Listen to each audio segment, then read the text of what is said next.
முருகா, இதுவே சத்ரு சம்ஹார இயந்திரம்.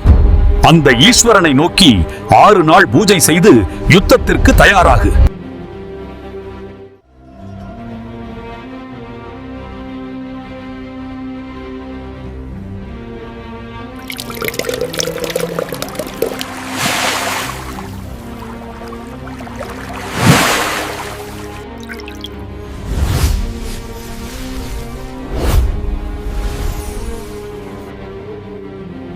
கந்தா, நீ காத்திருந்த நேரம் வந்துவிட்டது.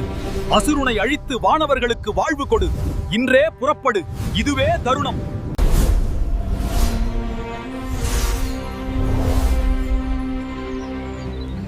முருகா, வெல்ல முடியாத பகையெல்லாம் இந்த வேலை வைத்து வென்றுவிடு. பக்தருக்கு ஞானவேல், பகைவருக்கு வீரவேல் பெற்றுக்கொள்.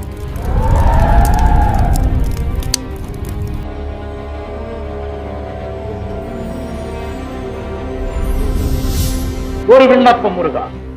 நாம் சூரனின் நகரத்தை நோக்கி செல்லும் வழியிலே அவன் தம்பி தாரகாசூரன் என்பவன் பெரும் வீரன் கிரௌஞ்ச மலையை ஆட்சி செய்து வருகிறான்.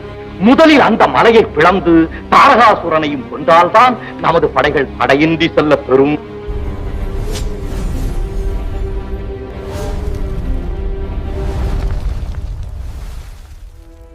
இனி தாமத வேண்டாம். அவனது படைகள் புறப்படும். நம் படைகள் அவன் நகரத்தையே சுற்றி வளைக்க வேண்டும். உத்தரவிடுங்கள்.